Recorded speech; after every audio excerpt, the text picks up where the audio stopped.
Thank you for joining us. My name is Amy. I work for the Lubbock Chamber of Commerce, and we welcome you today and for joining us for our webinar with the U.S. Small Business Administration.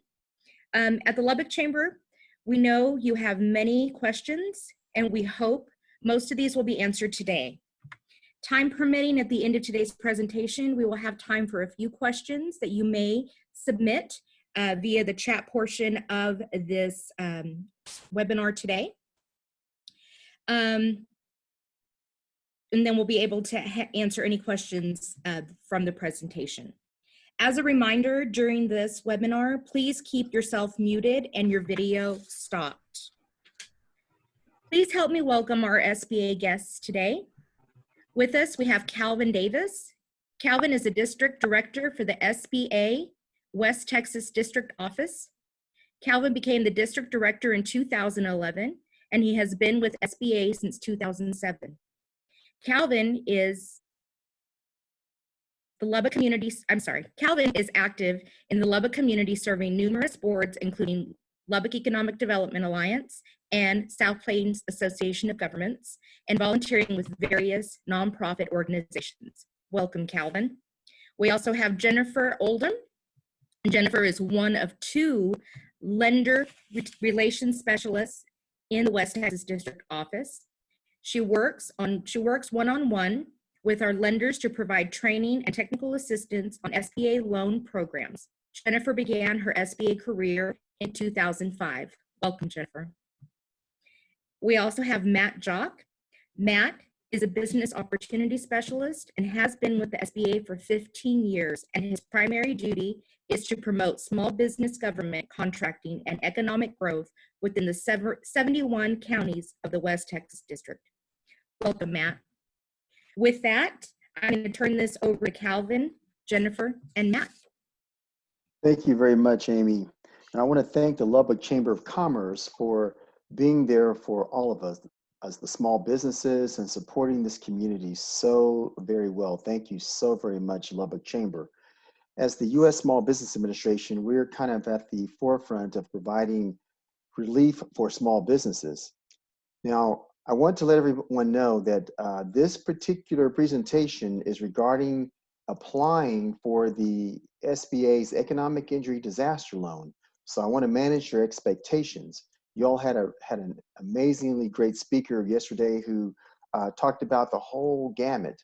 We're kind of narrow here today. We are going to let you know that with this application, there's a part of it that deals with the CARES Act, but we're going to try to keep focused on what we can help you with. And I think this is the thing that we can get out to you very quickly. Some of you may have already gone online, but the application process has been streamlined since Sunday. Jennifer Oldham is going to talk about that. But right now, I'm going to go ahead through the, if you're on your computer, you can look at the PowerPoint, and we'll go through that. So we can get started there. So let me tell you about this EIDL loan, 7B loan, as we call it. It is a disaster loan. Now, many disasters, think about this. You're talking about Harvey that pelted Houston and that part of the country, and Katrina was kind of a limited area, Sandy, the East Coast. This has affected the whole country, all 50 states. And so our whole process has been overwhelmed, but I'm happy to say that we've streamlined things. And so this loan that I'm talking about is for mainly businesses with 500 or fewer employees. And this is a loan that is directly from the US government. We're also providing this to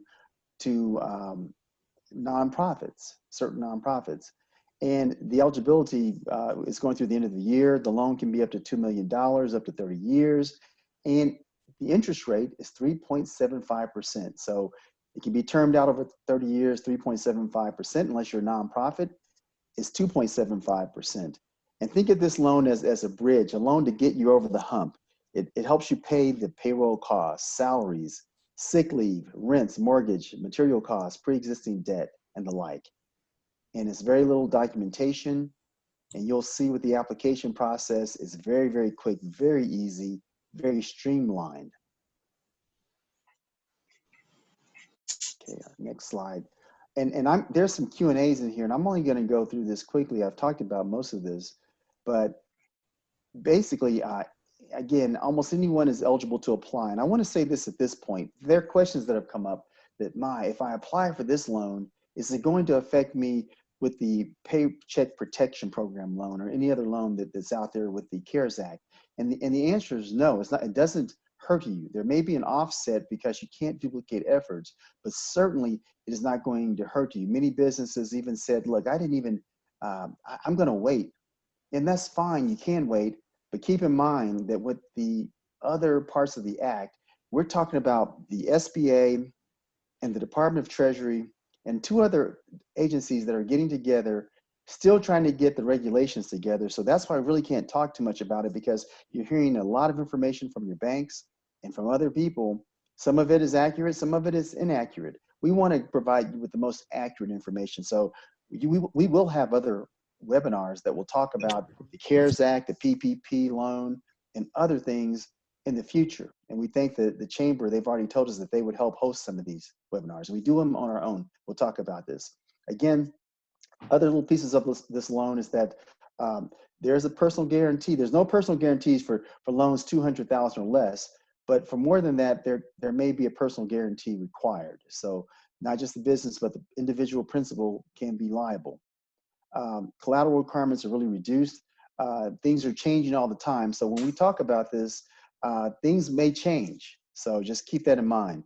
But for less than $25,000 or less, there's no collateral required. And you know, SBA again underwrites the loan. It doesn't come from a bank. It's directly from SBA.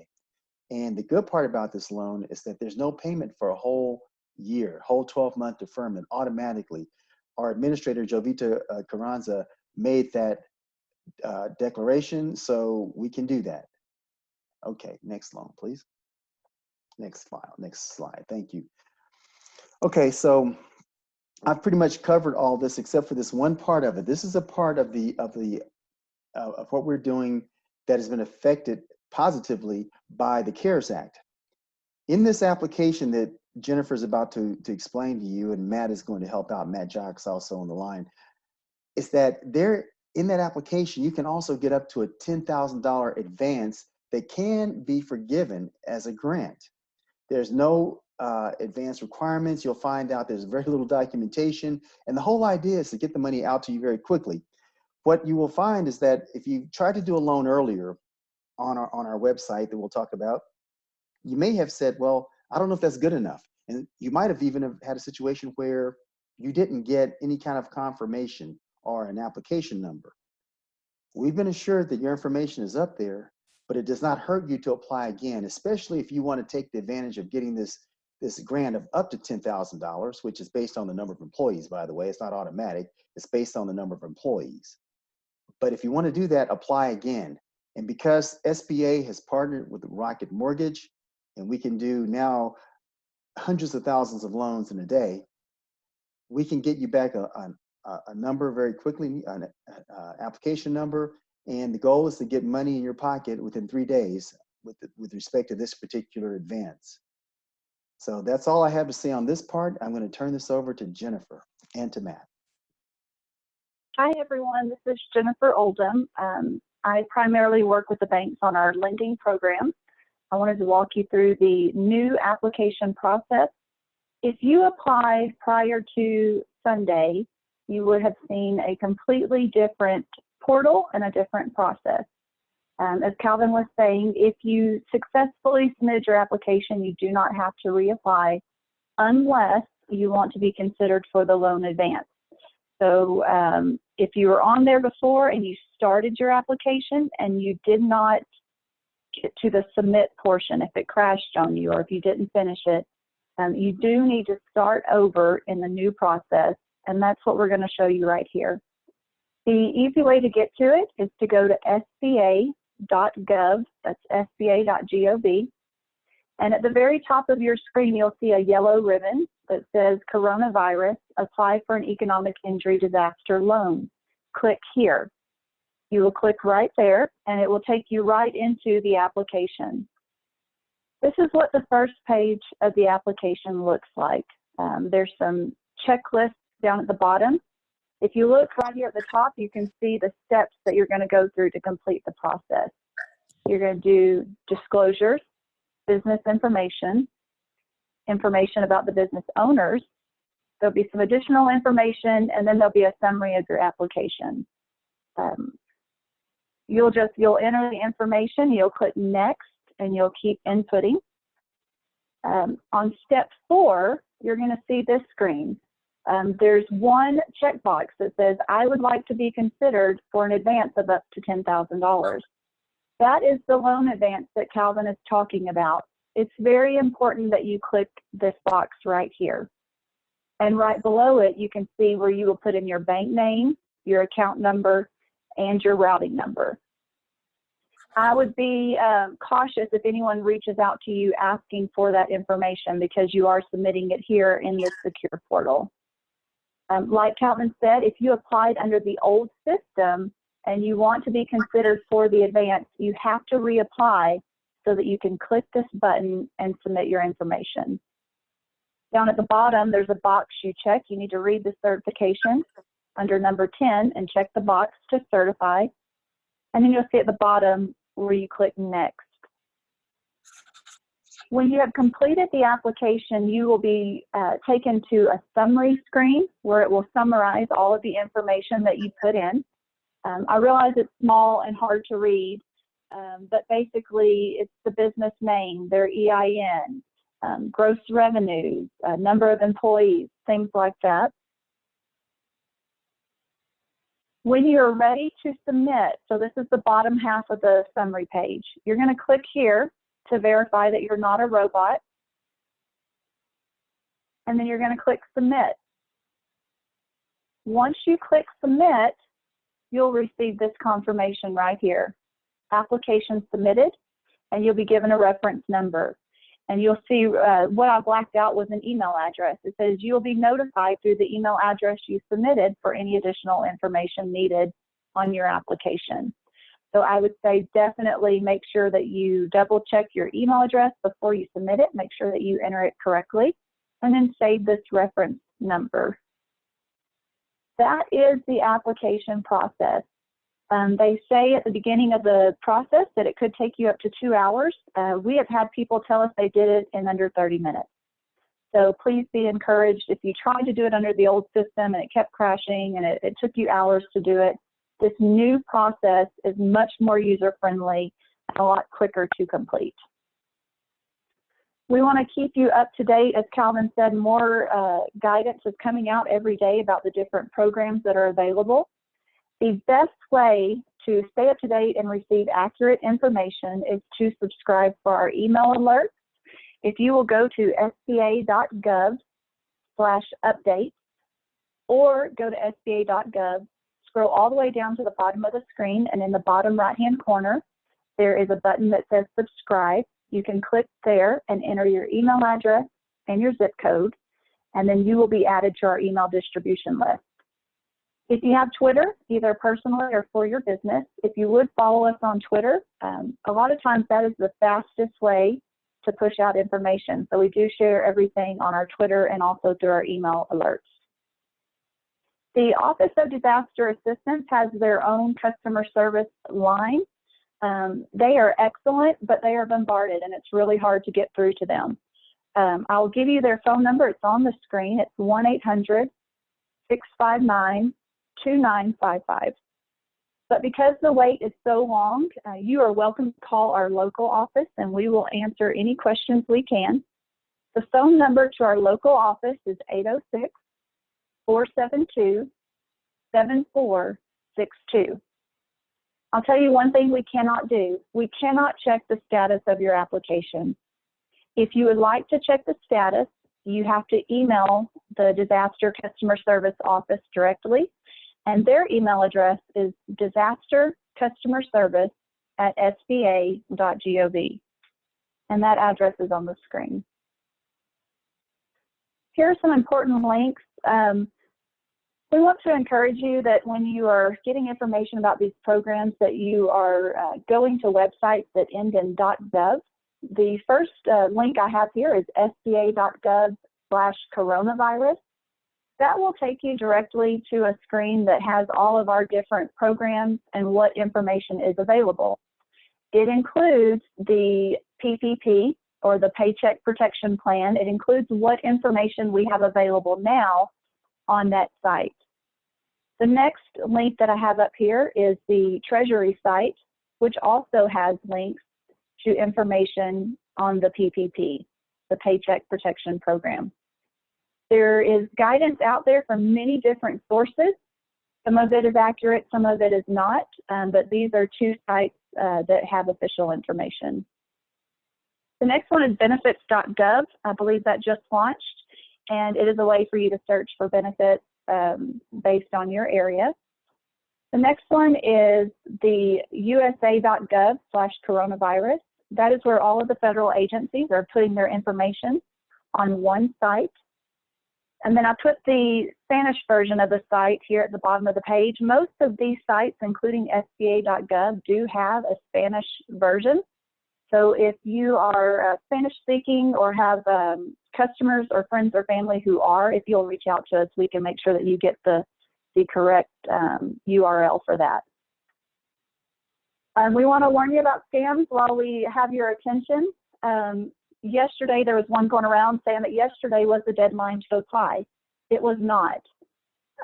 These economic injury declarations have a standard deadline of 1 year, but there is currently no immediate deadline to apply. We want to stress that you have plenty of time. Do not be pressured into paying someone to pay to do this the application for you. There is no fee to apply. It really is as simple as clicking through the screens that I showed you. There is no loan origination fee. There's no application fee. So please beware of people who are trying to pressure you into paying them to do the application for you. We have resource partners who will help you for free, our small business development centers, and also our SCORE volunteers. You can go to SBA.gov and click on local assistance and put in your zip code, and you can find one of our local resource partners. They're offering assistance virtually, but they will help you free of charge. So know that that is out there. Also, we've been advised if you see an email or a website that ends in sba.help, that is not us. We are sba.gov, sba.gov. That's pretty much all I have. Amy, I'll turn it back over to you unless Calvin or Matt has something to add that I missed.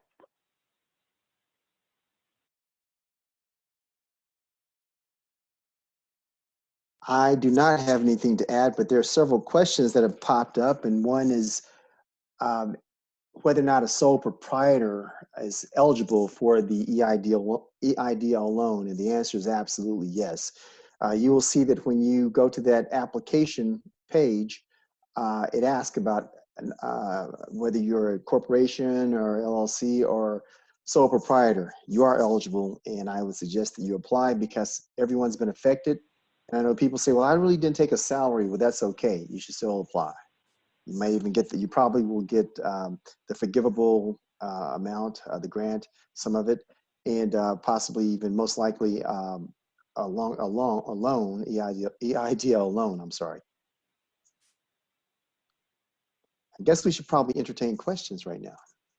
Actually, I have a few questions, Calvin, that were pre-submitted. This is Norma Johnson. And so I'm going to go through a couple of those right now. And thanks to everyone that pre-submitted those questions. So the first question is, we mostly employ contract work. Is this eligible? Yes, it is. And I don't mind, Jennifer, Matt, if you want to chime in. And I will say, I want to give a little shout out to Jennifer and Matt. They actually worked in disaster before coming to us to the regular SBA program for many years. So they are very, very adept and very knowledgeable in this area. They are, and if you guys want to chime in with any more, please, please do so.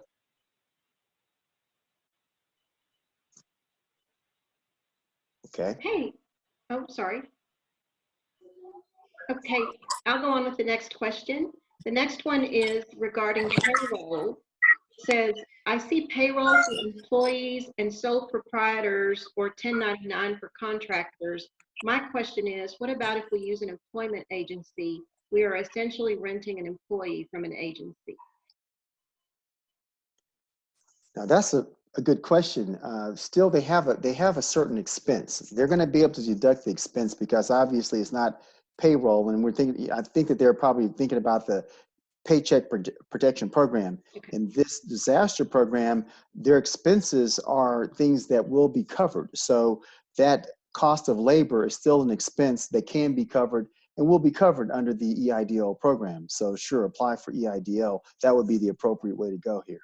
Okay, we have a question, and you may have covered this, but when does repayment of the loan begin? Okay, I'm gonna answer one more, and I'm gonna let my folks jump in on the others. So there's a full 1-year deferment that's been given for all of the EIDL loans. Now this is the EIDL. If you look at the other programs that are coming out, you hear about a 6-month deferment or a 12-month. Those are bank loans that are 100% secured by SBA. The PPP loans, for example. But for the EIDL loan, the one that we just went through, there is a full 1-year deferment, deferred interest and payments for a full 12 months. Okay. Next question is, we have been a business and a member of the Lubbock Chamber of Commerce, thank you very much, for a couple of years, but we only just opened our location on March 3rd. We are wondering if we are eligible given our recent opening date of our brick and mortar store. Yes, startups are eligible to apply. We want to encourage every business that was existing prior to this to go ahead and apply. Don't try to guess about whether you're eligible or not. Go ahead and put your application in and let us review it to see if you're eligible. But yes, startups are eligible to apply. Great. The next question is, how do I verify that the loan application is done correctly? I've been advised that the details must be answered a certain way to qualify for consideration and approval. We are encouraging everyone to answer the questions to the best of your ability and go ahead and get it submitted. If there is something that is not clear, a loan officer from SBA will be contacting you. If for whatever reason you are declined for the loan and you feel that maybe you were declined because of a mistake in your application process or because you did not provide enough information, you do automatically have 6 months to resubmit that additional information and ask SBA to take another look at your application. Great. We have another question that might be in reference to the Paycheck Protection Program rather than the EIDL loan, and it's about if payroll when they return back to work has to match the payroll that was used to dictate the loan. Is that more in reference to the PPP? It is, and I'm going to say this, and I'm going to say this. I don't like the fact that we really shouldn't talk about it, but I'm going to say this. If you read the act, it'll tell you that your measuring period is going to be between January 1. There are 2 measuring periods. January 1, I think the end of February. There's another measuring period. You can use either date, but I think that I think maybe the question was coming up as to when can you actually apply this whole process, and you have 8 weeks from the time the loan originates. Now that's clear in the act, that once the loan is originated, then you have 8 weeks to go ahead and hire somebody. And you measure the people that you hired during that 8 weeks against that initial period right before the coronavirus hit. And I know those are 2 different dates. So I don't want to get too deep into it, but I've gotten maybe 10 questions on that. And it goes to the, when do we start counting? And it's the loan origination date. And that's when you're working with the private lender. So that's been clarified, that part of it. But there's so much more to it, and we don't want to confuse the public. Thank you, Calvin. I have another question that's really important for this area, and that is, do farms qualify for this loan? Farmers do not qualify. They would need to check with FSA to see what they have available. but ag co-ops do qualify, and farm-related businesses can also qualify. And one exception is that aquaculturists also can qualify, so like fish farms and shrimp farms. We do have one of those out here in West Texas, and those businesses are eligible to apply. Okay. We have another one that says, when filling out the SBA disaster relief loan forms, would we only include the number of employees that we submit payroll tax for, or do we include ourselves as owners that don't really take a salary, but that take whatever revenue is left over, if there's anything left over, if that makes sense? I would recommend that you include yourself in the count of employees. Okay, we have a number of questions that have been submitted via the chat function. And so I'm going to kind of scroll my way down through those as time allows. Amy, how are we doing on time?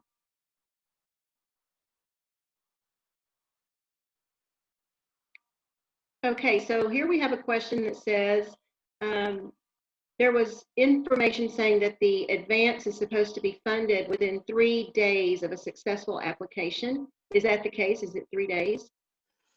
Yes, according to the CARES Act, it said 3 days, and that's what the administrator actually stated that that's the goal. That's why SBA partnered with Rocket Mortgage and 2 other mortgage companies so that this thing can be done very quickly. Now, this the new application form only came on board late on Sunday night. So technically we're talking Monday, Tuesday, Wednesday. Today's Wednesday.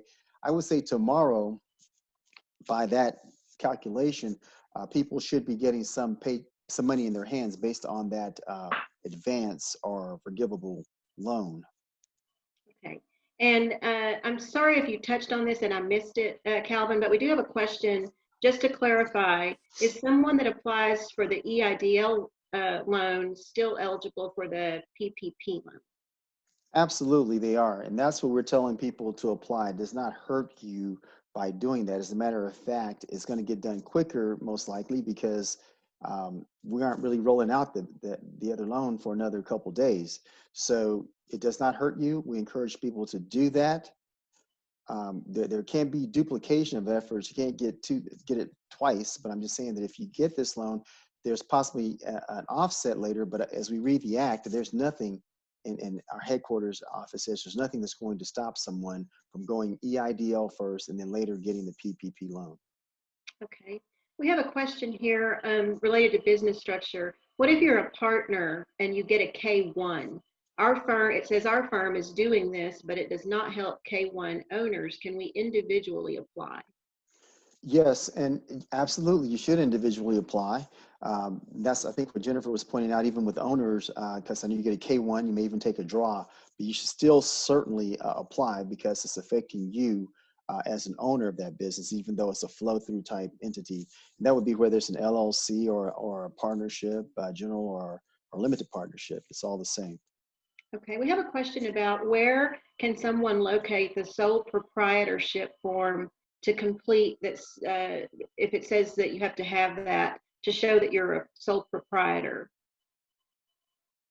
There is no such form in this application process. Everything you need to submit is contained in the application portal that we just went through. We can't promise you that a loan officer won't contact you later and ask for additional information, but right now for the initial application process, there are no additional forms that are required. Okay, I'm just scrolling through here just as time allows. This one is a good question. We're at the beginning of our disaster and all its implications. Should we hold off and see what the overall impact is before applying for a loan? And if so, will funds still be available? You should not hold off. You should go ahead and apply. We realize this is ongoing. Your initial loan amount will be based off of an estimate of current needs and then projected needs for a time period. And so we recommend you go ahead and apply and take what you need. If it is not enough, or if this drags on for longer than what we anticipate, you can come back and ask for an increase in your loan amount. You will justify how much you need and what you need it for, and you'll ask for an increase. It's the same loan. You do not have to reapply. Also, if you apply and you are approved, and before you take the funds, your situation improves, you are not obligated to take the loan. There is no penalty to cancel the loan or to reduce it. But you will most likely, I think the standard disbursement period is 6 months. I believe they're going to give you 12 months on these loans. Don't quote me on that. But you will have sufficient time to take disbursement of the funds. It's not like it'll be approved and then you immediately have to take the funds. And also, I'd say interest does not begin accruing on the funds until they are dispersed to you. And like Calvin said, there's not a payment due for 12 months. So you have a lot of time to decide, do you need the funds? How much do you need? And to use them. The idea here is we want to hold you over with these funds until your business operation returns to normal. We don't want you to have to start making payments until things have gotten back on track. So there's a lot of flexibility built into the program. Okay. This one says, I understand that it's a 12-month deferment before payments start, but what is the amortization schedule of repayment once payments begin? We can allow up to 30 years to repay the loan, which would include that initial deferment of 12 months. Okay. And there's been quite a few questions submitted related to the Paycheck Protection Program, and so I've kind of skipped over those so that we can treat those as the pre-submitted questions when we get to meet with you all again about the Paycheck Protection Program. But there is one here that says, can they just wait and apply for the Paycheck Protection Program and not apply for this particular one? I'm going to answer that. Yes, go ahead. Go ahead. Go ahead. Well, I was going to say, yes, you could wait, but you would not be considered for the loan advance, which is a grant of up to $10,000. So we would hate for you to miss out on those potential grant funds, which Calvin said could potentially be in your hands in as quick as 3 to 5 days. Okay. And also on that, the economic injury disaster loan, this is Matt speaking, by the way, sorry I lost y'all for a minute, covers things that the payroll protection plan program is not going to cover. It's got expenses, it's economic injury losses.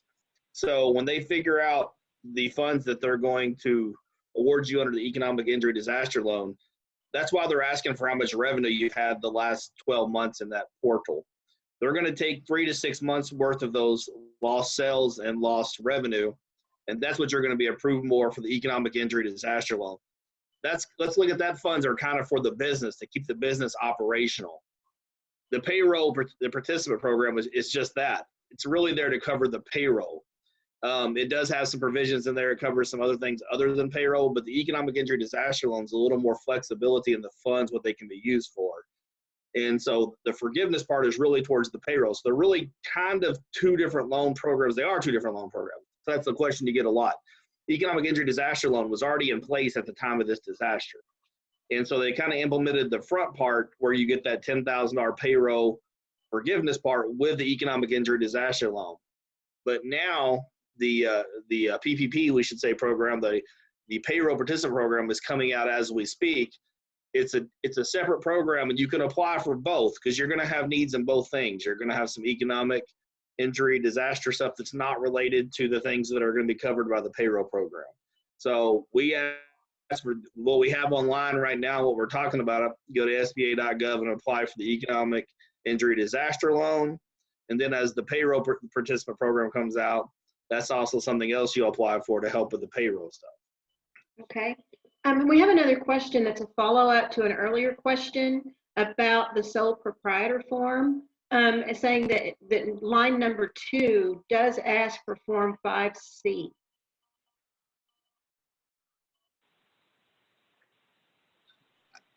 They're probably using the old. Yeah. They're probably using the old format. Under this format, and I'll have my subject matter experts there to get more into it, because I went through a dummy file just last night, and this one certainly does not have the Form 5 or the other form that we were using, P019. So I think that they should go to what's on the screen. If you're on your computer, go to what's been pulled up on the screen, and that's the application you need to use. Okay. That's right, Calvin. The 5C is the old application process that we were using. If you started doing that, put those forms aside, go to SBA.gov, find the yellow ribbon at the top, and click apply, and start the new application process. Okay, thank you. Also, we have another question that says, when you all earlier referenced to include owners in the amount of workers, even though they don't have an average salary, do they count themselves on the average salary, or how is that figured? I can address that in a way. If you're a sole proprietor, clearly you're the sole employee, and I would put that as a one employee. But if you're talking about should you count yourself as an employee, yes. If you're receiving a salary from your business, you are going to be an employee. Okay. There's another question about the K1 partnership or the K1 partners. If someone is applying as a K1 partner, do they list themselves as a business with not more than 500 employees?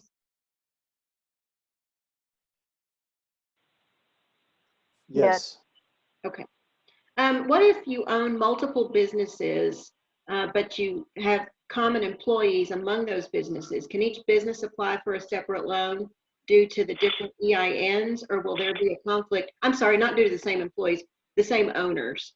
Will there be a conflict if it's the same owners across different businesses with different EINs?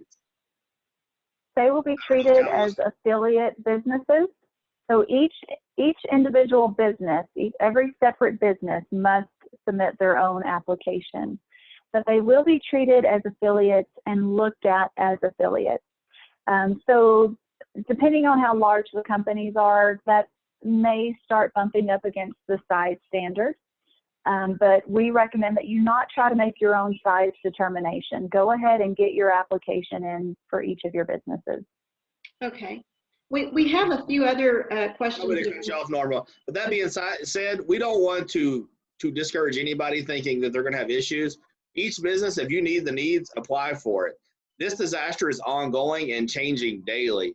As the week has went on last week and as of Monday this morning and today, the requirements are getting more streamlined and more favorable into the borrower and the business owner. So if someone's trying to discourage you or told you that you might not meet size standards, you have too many businesses, you're affiliated, don't let that keep you from applying. Get on there and apply. You will get to speak with a loan officer. And for some reason, if you have been declined, you can reach back out and reapply under the new system, under the new grant side. We're asking people to keep applying. And when you get to the loan officer, let them make that determination and let them talk through the issues of what, the fine lines, if this is going to be eligible or not. Because it's going to be in favor of the business. So go ahead and apply, speak with someone at the SBA, and go ahead and get your line in process. Don't try to figure out now if you're going to be eligible. Apply and let someone talk to you about eligibility. Okay. And there are some other PPP loan reference questions in the chat. Matt, if you and Calvin and Jennifer will just monitor those, if there's any of those that you want to address, you're welcome to. But in the meantime, I'll ask a question that was submitted, whether or not this program includes churches. So churches currently cannot apply for an EIDL loan, but they're nonprofit businesses that they run that offer services to the public can apply. So say a church has a school or a daycare program or a store or some kind of business that provides food. Those nonprofit businesses, 501c3s, are eligible to apply. Okay. For questions regarding the PPP, I did put a link up on the page, the second one, home.treasury.gov/cares. If you scroll down, I believe the section is titled Small Business Resources. There are links to 4 PDFs, and one of those is for business owners, and it is a summary of what's available under the program, and it answers pretty much every question we can answer for you right now. So that is a great link. If you still have questions about PPP, that were not answered on this call. And there have been some questions in the chat about the forgivable loan. And just to clarify that the PPP is the forgivable loan. Am I correct in that, Jennifer? That's correct. Yes, the economic injury disaster loan is in fact a loan. It includes the loan advance, which is the up to $10,000 that we talked about. That small portion of the EIDL application, the advance of up to $10,000, that is a grant that is forgivable. And keep in mind, it's not automatically $10,000. The amount is calculated based on your number of employees. Okay, we have a question about that their employees are applying for the Texas Shared Work Program. Can a business still apply for the SBA loan? The answer on my end is yes. We do the economic injury disaster loan when you're applying for it. And there's other things when you're talking to the loan officer, they will look at what we call a duplication of benefits. So if we're loaning you for money from something or someone grants you money for that, that could possibly reduce maybe eligibility amounts based on other sources, but it's not going to cancel out. You know what I'm saying? Unless you're 100% compensated maybe from some insurance you have or something like that. We're trying to get much as you can to get you through. Now, if you received from another source a complete compensation for that time period, then you wouldn't need the economic disaster loan. You know what I'm saying? You would still want to go ahead and apply because, like I said, it's ongoing and changing. And there may be parts of that, because this is an ongoing disaster. You know what I'm saying? Like a hurricane, it comes and goes, and maybe it's a week, 2 weeks, 3 weeks. We can kind of assess of the situation. So we kind of sometimes do put an end date on the application, and the end dates on when you can receive funds. Like, okay, this is an end date. We don't even have an end date inside at this point. So my thing is I would apply for state, federal, what programs through your banks. All those things are going to work in conjunction to get you through this time period. So apply. Now, I wanted to clarify something, and I think it's clear, but I want to make it crystal clear. On this $10,000, potentially $10,000 forgivable advance, and some people call it a grant, whatever, that is with the economic development injury loan, the one that we're talking about. Now, with the PPP, the Paycheck Protection Program, we know that there is a forgiveness amount based on employees that are hired back. So that's something different. Those are the ones through the bank. So I want to make it clear that there's forgiveness out there, but then there's a grant here in this program based on, as Jennifer said, the number of employees that you have. We have not been provided with the actual formula on employees, but we know this based on employees. Thank you, Calvin. And thank you, Calvin. And just to remind everyone is that we do have a side-by-side comparison chart and graphic comparing the differences between the EIDL loan and the PPP loan at our COVID-19 resource page at lubbockchamber.com. If you all could touch just a little bit more, there's a little bit of confusion on the average when you are advising a business to count the owners themselves into the average salary on the application. Does that mean just for the count, or does that mean whatever net profits the owners take without? Are we talking about the PPP? Let's. I don't know if you know the answer to this. Or are you talking about the EIDL? Now we can talk about the EIDL. The PPP has a different look, but Matt, you want to address that in terms of the EIDL? Yeah, on the economic injury disaster loan, it's not going, in your questionnaire, it's not going to address what you're getting, the payroll. It's addressing revenue and sales. It's trying to figure out basically what your lost revenue is for that time, for this time period, to get you through the disaster time period onto the to back to good times. So we're looking at a snapshot of sales, we're looking at a snapshot of revenue coming into the business, and that's what you're looking for, the eligibility there. And that's why the payroll program is coming out to address more of the payroll side. When you're filling out this economic injury disaster loan, you won't see anything in there looking for. Okay. Next question. I took a loss last year on my business. Would I put my total gross income or the loss I showed after my deductions? Last year I had 0 employees and this year I have 2. Am I able to show them as employees on the application since I'm a sole proprietorship? The snapshot's going to be at the time of right now, time of disaster, and also on your employees. And you're putting number of employees in there. It was what you had at the time of fully operational at disaster time, because you may have none right now, so you don't want to put 0 in there. And then you're talking about the taxes. You showed a loss. It's going to be revenue that for the last 12 months. Now, what you paid on the IRS in the tax form, it could be different because you had deductions and things like that.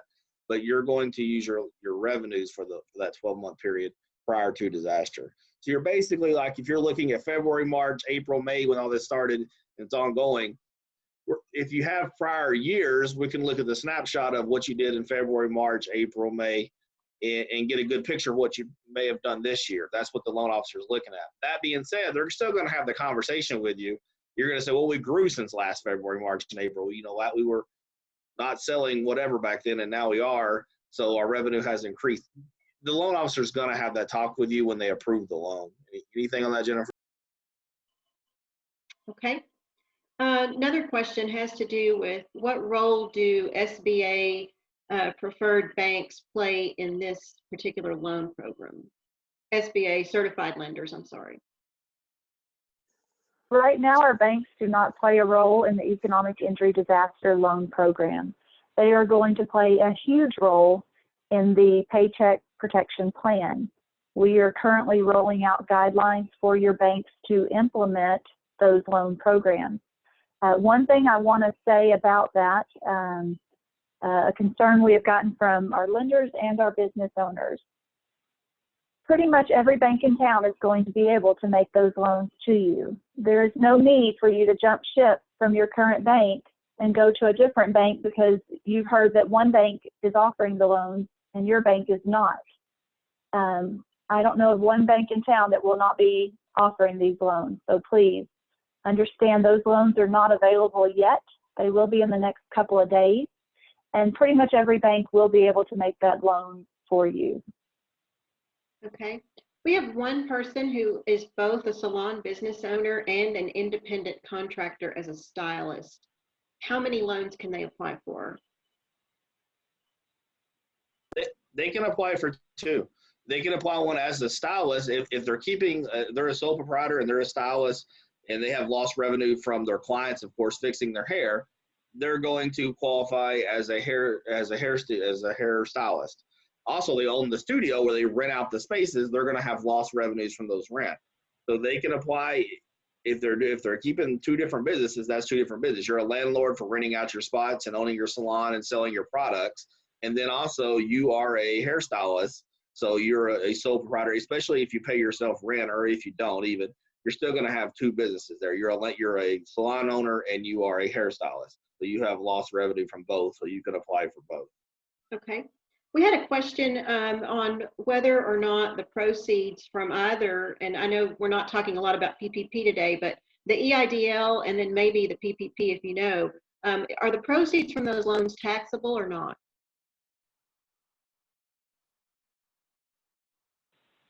No, it's not taxable. It's a debt, so it's not taxable. I know that people who've been forgiven and the bankers that are out there probably will say, look, when you forgive someone of a loan, maybe they're asking, do you then get a 1098 where it's a taxable event? No, not in this situation. If you another situation where you've defaulted, maybe, but in this case, it's pretty clear it's not taxable. Okay. We had a question about the side-by-side comparison that I referenced earlier, saying that 0% of the EIDL is forgivable, but then there's a $10,000 forgivable advance. Someone wanting clarification on that. And it's my understanding that when you apply for the EIDL, whether or not you get the EIDL, you get a $10,000 basically at that point, a cash grant. Is that correct? That is correct. You could still qualify for the loan advance, which is a grant, even if you were declined the EIDL loan.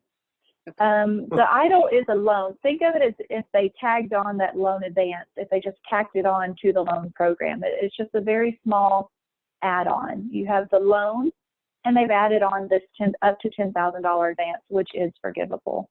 Okay. Another clarification from the side-by-side graphic that we have from SBA and SBDC on our website.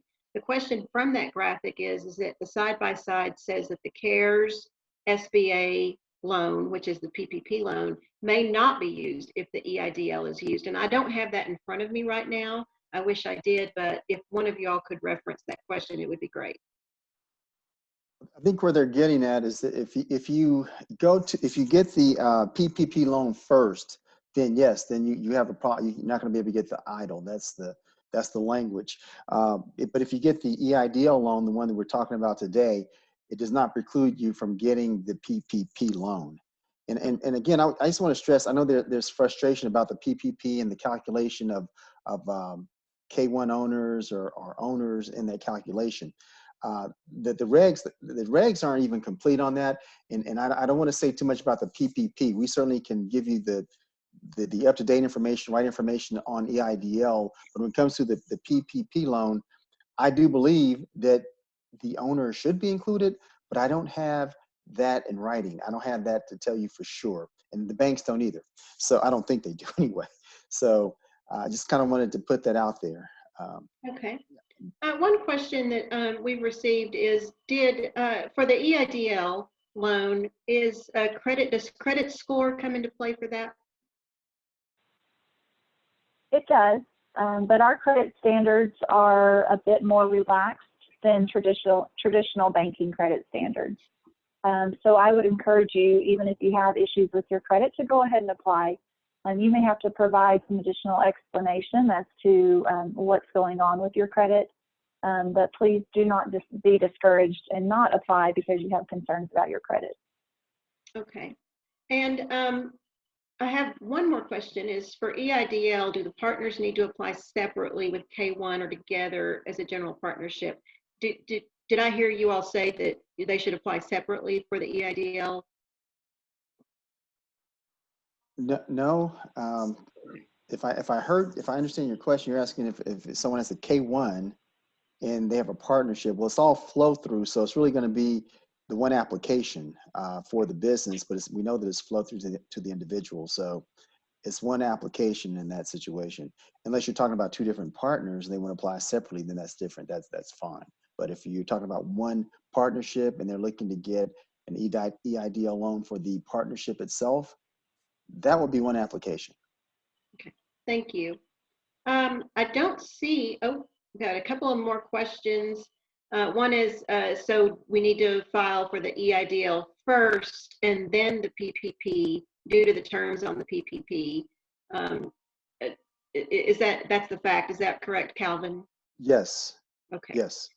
And then another, and I'm sorry, I'm reading these as they're coming up. They're coming up pretty quick. If I have a LLC for the credit part of the EIDL loan, do I put my social security number or the EIN of the LLC? Now, I was looking at this last night, and please, for my experts on the line, please chime in. And I went through a few iterations, and you have to put in you're going to put in your EIN number, but then on like maybe that page 3, I think it is, possibly 4, I think it's 3, it's going to ask for the social security number of the owner principals. So both will be gathered, both the EIN number and the social security numbers of the individuals. Okay. And I think Amy said we had time maybe for one more question, maybe two. I'm going to go ahead and ask one of them, is that if someone is successfully approved for the EIDL, which is not forgivable, is it going to impact in the end the amount that they apply for on the PPP, which is forgivable? We don't think so. That's the best answer. We do not. It should not. The only, my opinion, and this is my opinion just from seeing it, like I said, this is ongoing. This is changing as we speak. And like Calvin's saying, the new regulations are rolling out for the PPP part of it. The only way I can see at this point is because of the 10,000 forgivable part in the front. That might take, if you receive that of course would take away eligibility for your PPP loan, because that's granted is forgiven for payroll as well. So you could reduce your eligibility on that part of the program, because you wouldn't need $10,000 as much on your payroll thing because you already received it. So a lot of people are getting confused. It said, well, I'll lose one if I get the other. Well, I'll lose one if I get the other. You're going to need a certain amount to get through. And when you receive that amount, you're no longer going to be eligible for whatever the other program may be. But we encourage you to apply for all of it because we don't know which portion is going to cover your exact needs. And until you get in front of a loan officer and until all these programs are really defined and we get the information and get it activated on the PPP part, we're not going to know the exact answers on that. But applying for both, you should be good. Okay, and just to confirm, someone that has only been in business for 2 months still can apply for the EIDL, is that correct? And potentially get the EIDL? For sure. If you've been in business during the disaster or prior to the disaster one day, you're going to have, revenue and projections. And that's something else our Small Business Development Center can work with you on. They may ask for projections and market research. And the one here in Lubbock, 806-745-1637. With our state director, Judy Wilhelm, and Randy Birch have both asked for they're on board. They are have all the information, well trained. If you have questions or need help, please reach out to those guys too. That's your Texas Tech University, SBDC. Their services are free of charge. Okay. Hey, I see one question on there, Norma, and you may be asking it, but I think it's a very good question. It's whether or not you have to take the funds if it's approved. No, Right. you don't. I was about to ask that one. Okay. Very good. You don't have to take it. Do they don't have to be taken if the loan's approved? Is that correct? That is correct. Okay. And then one quick question that says they pay it back within 12 months too. Sorry, Amy, I know we're getting on the timeline. But one thing is the interest is accrued from when it's dispersed. So let's just say you got $1 million approved and you borrowed $100,000 in the first month. The interest will be accrued from when the money is dispersed, so only on that $100,000. So let's say that 12 months goes by, you call up the SBA and say, you know what, I just want to take that first $100,000 I had. They're going to knock out the other $900,000 off your loan, reduce it down, re-amortize the loan over the 30 years, and you will have the interest accrued on the funds that's dispersed, but not the full loan amount like in a traditional loan. When you get approved, it starts accruing daily interest that day. It's only on funds dispersed as they're dispersed. thank you, guys. Thank you, Norma. Thank you, Matt. Thank you, Calvin. Hey, That's all I just want to say, I don't care all the bad stuff you say about Eddie. He's a good guy after all. I'm going to tell you, I don't know if he's listening, but all that bad stuff, I think he's okay on my book, okay? As he bows to you. Eddie McBride. Well, Thanks, Chamber. ladies and gentlemen, that's all we have time for today. We did gather everybody's email addresses when you registered for the event. So a link to this recorded webinar, as well as a PDF of the presentation, will be emailed to you as soon as that link is available. So look at your email tomorrow. We should have that up for you. I'd like to remind everyone that we are continually updating the information on our COVID-19 resource section of our website page. You can visit that at lubbockchamber.com. And we certainly appreciate all your time and efforts with us today. Our SBA representatives, thank you guys very much. Calvin, Jennifer, Matt. As a reminder, if you are not aware of our Lubbock Local Challenge, please tag any businesses that you're working with, even if it's your business or somebody that you work with on a daily basis, and use the hashtag LBK Local Challenge. This can be for a business, like we said, that you've used or your own. On behalf of the Lubbock Chamber of Commerce Board of Directors and the Chamber staff, we thank you all for being with us today, and have a great rest of your day. Thank you.